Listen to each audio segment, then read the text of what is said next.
Halo Sobat Struktur, jumpa lagi dengan saya Agus Setiawan. Kali ini kita masih dalam bahasan belajar bersama tentang struktur beton bertulang. Kali ini kita akan masuk ke modul 4 dengan topik yang saya sampaikan pagi ini adalah mengenal tentang peraturan-peraturan desain atau design code. Nah, pada umumnya di setiap negara ini memiliki peraturan desain masing-masing. Sebagai contoh di Amerika Serikat sebelum tahun 2000, eh, setahu saya ini dikenal 3 macam standar perencanaan untuk bangunan, seperti Uniform Building Code atau UBC, kemudian Standard Building Code, dan Basic Building Code. Jadi sebelum tahun 2000 ini ada cukup beragam aturan desain di Amerika. Nah, ketiga macam peraturan tersebut umumnya mencakup syarat-syarat dalam proses desain suatu struktur bangunan. Setelah tahun 2000, ketiga macam peraturan ini digantikan dengan yang namanya International Building Code atau IBC yang selalu diperbarui setiap 3 tahun. Nah, untuk struktur beton bertulang sendiri di Amerika memiliki peraturan yang mungkin sobat struktur sudah familiar, yaitu ACI atau American Concrete Institute yang berjudul ataupun diberi nama Building Code Requirement for Structural Concrete. Nah, masing-masing negara memang memiliki standar perencanaan masing-masing ya, sobat struktur.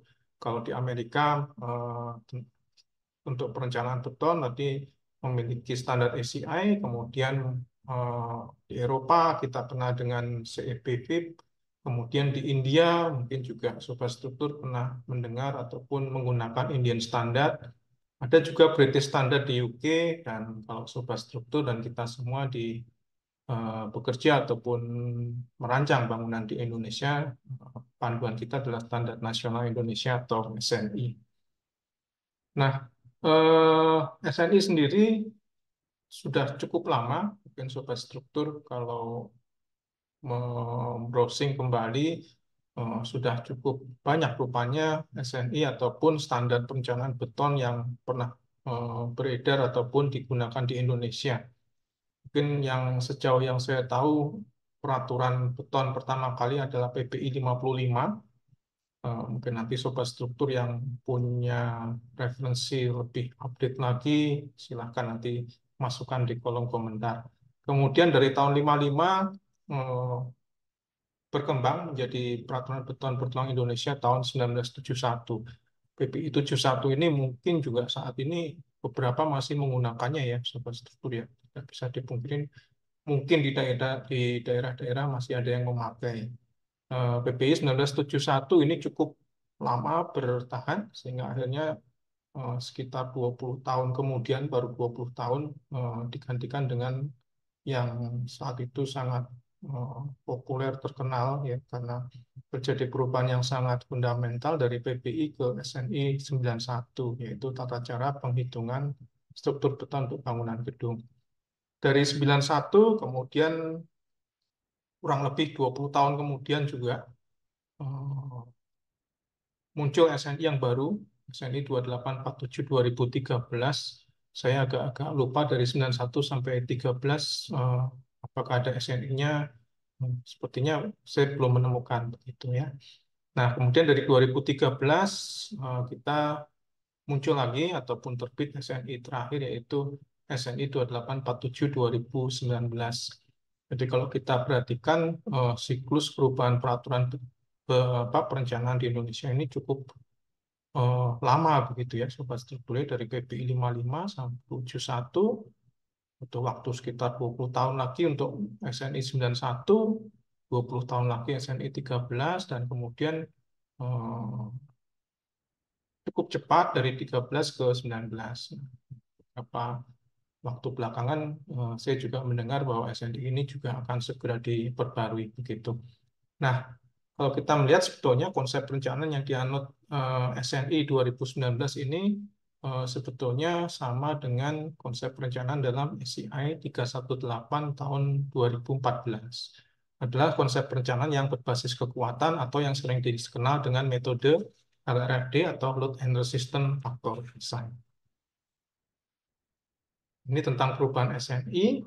Nah, untuk mengetahui kriteria desain apa atau seperti apa yang digunakan atau dianut dalam SNI ataupun ACI, kita akan berkenalan dulu dengan yang namanya beban. Jadi pada suatu struktur tidak bisa dipungkiri pada saat bersamaan itu bekerja bermacam-macam beban. Oke, contoh bangunan sederhana mungkin pada saat bersamaan eh, sedang digunakan bangunannya untuk office, ada lantai parkir kendaraannya, kemudian kalau lantai parkir itu ada di bagian basement, tentunya ada tekanan tanah aktif.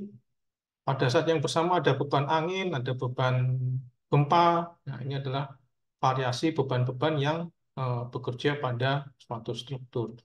Ada kemungkinan bebannya bekerja secara serempak, ada kemungkinan juga salah satu, salah dua tidak bekerja. Sebagai contoh misalkan eh, bangunan kantor mungkin di malam hari beban hidupnya atau beban pekerja kantorannya tidak ada atau kosong gitu ya. Beban kendaraan juga relatif tidak ada. Jadi mungkin juga beban gempa tidak setiap detik muncul ya sebuah struktur ya. Bayangkan kalau setiap detik ada gempa eh, gimana hidup kita begitu. Jadi beban-beban ini tidak setiap saat muncul atau tidak setiap saat bekerja serempak berbarengan begitu ya. Namun ini adalah berbagai variasi beban yang bekerja pada suatu struktur. Untuk topik tentang beban sendiri akan saya bahas dalam video yang terpisah. Nah, beban-beban yang bekerja tadi saya sampaikan pada umumnya tidak bekerja secara serempak, kompak menyerang satu bangunan. Gitu ya. Jadi saat yang bersama sedang digunakan untuk office, ada kendaraannya, ada beban gempa, ada beban angin. Rasanya suatu kejadian yang sangat-sangat eh, sangat jarang terjadi begitu. Nah, maka dari itu, dalam konsep ataupun kriteria desain dalam perencanaan struktur beton, kita kenal dengan yang namanya kombinasi. Jadi ada 7 macam kombinasi dasar beban yang akan bekerja ataupun diberikan pada suatu struktur. Sebagai contoh, kombinasi pertama pada saat struktur tersebut hanya memikul beban mati saja, atau di sini dinotasikan dengan D, begitu ya.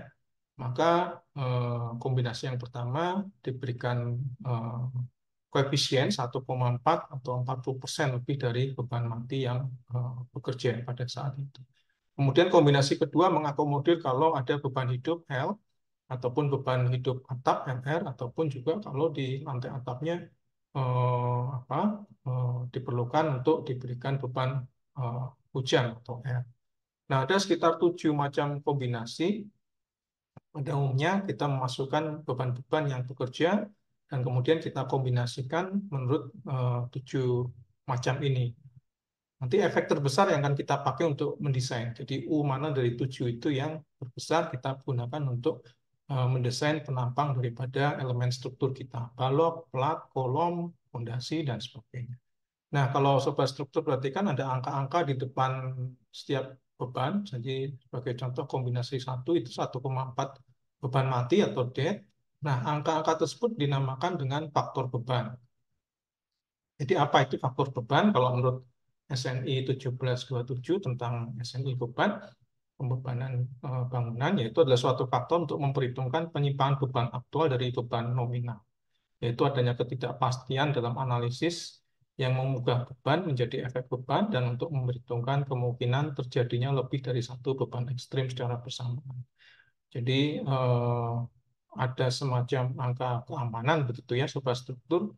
Mungkin saja yang kita kalkulasi pada kenyataannya di lapangan berlebih. Sebagai contoh misalkan lantai office tadi kita desain sebesar beban L, tapi mungkin pada eh,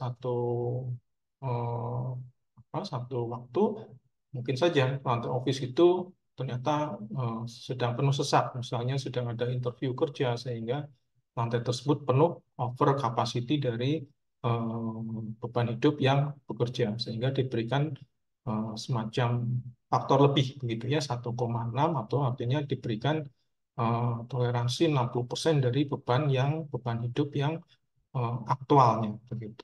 Ini adalah kombinasi beban, jadi ada 7 skenario pembebanan yang kita pilih nanti kombinasi mana yang memberikan efek terbesar pada elemen struktur.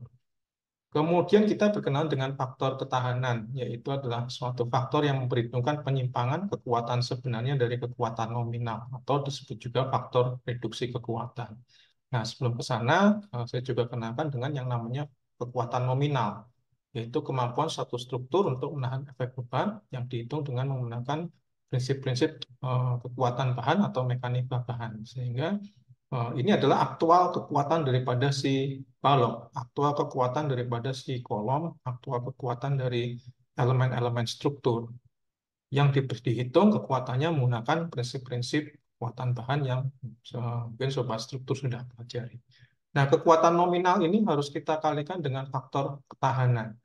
Sebagai contoh, pada pekerjaan struktur beton, kita tidak menjamin apabila misalkan dalam perencanaan kita standarkan mutu betonnya adalah 25 megapascal. Apakah pelaksanaan di lapangan tidak ada penyimpangan?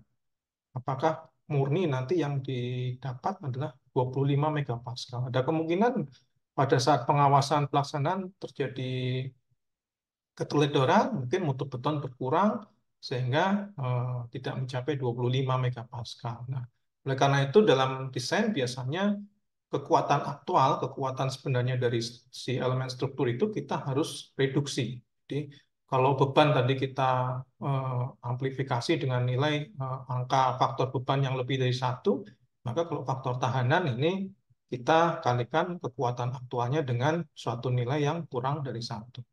Nah, apabila faktor ketahanan atau V kita kalikan dengan kekuatan nominal atau aktual, kita dapat yang namanya kuat desain. Nah, ini adalah kriteria desain yang digunakan dalam baik perencanaan beton maupun baja di Indonesia, yaitu kekuatan berdasarkan metode LRFD, jadi faktor ketahanan dan beban. Jadi prinsip ataupun kriteria desainnya adalah bahwa kuat rencana, tadi yang mungkin sudah struktur jumpai di slide sebelumnya, kuat rencana itu adalah, ataupun kuat desain, namanya sebenarnya sama, hasil kali antara kuat nominal dengan nilai V. Jadi kuat rencana atau kuat desain ini harus lebih besar dari kuat perlu. Kuat perlu mana? Kuat perlu adalah kombinasi dari berbagai macam beban. Ya, tadi di SNI itu ada 7 macam kombinasi. Kombinasi terbesar itu masih harus lebih kecil daripada kuat rencana yang dapat dipikul oleh elemen struktur kita. Nah, untuk faktor kuat rencana ini ada berbagai macam bentuk nanti yang mungkin sobat struktur jumpai pada modul-modul berikutnya. Pada saat kita membahas tentang bending ataupun lentur, maka eh, kita menggunakan istilah MN, V-bending atau faktor reduksi untuk kuat lentur, kita namakan dengan V-bending, VB. Umumnya V-bending antara 0,8 sampai 0,9. Kemudian MU adalah momen lentur yang terjadi pada elemen struktur yang diperoleh dari kombinasi yang memberikan efek terbesar pada struktur. Kemudian kalau kita membahas tentang geser atau shear, maka kita gunakan bentuk persamaan VS, V shear kalikan dengan kekuatan geser nominal dari penampang, ini harus lebih besar daripada gaya geser yang bekerja pada penampang tersebut, yang dihasilkan dari kombinasi beberapa macam gaya, beberapa macam beban. Kemudian kalau kita membahas tentang aksial, maka persamaannya menjadi VP/PN lebih besar daripada PU. Kemudian saat kita membahas ataupun mendesain elemen yang memikul puntir, maka kita menggunakan persamaan V torsion kali kemampuan kekuatan nominal torsi dari penampang, ini harus lebih besar dari beban torsi yang bekerja. Ini beberapa contoh, mungkin sobat struktur nanti dalam modul-modul berikutnya akan menjumpai persamaan-persamaan dasar seperti ini. Jadi kita harus hitung dulu kuat nominal daripada elemen struktur, kemudian kita kalikan dengan faktor reduksi, apakah itu lebih besar daripada beban-beban yang timbul akibat tadi dari 7 macam kombinasi beban yang ada. Mungkin demikian sobat struktur bahasan kita kali ini, mengenal sedikit tentang code desain ataupun desain code yang kita akan gunakan. Terdapat macam-macam desain code, namun kalau sepanjang kita masih berada di Indonesia, maka Kita gunakan SNI 2847 tahun 2019. Demikian mungkin berguna untuk sobat struktur semuanya. Sampai jumpa di modul berikutnya. Salam struktur.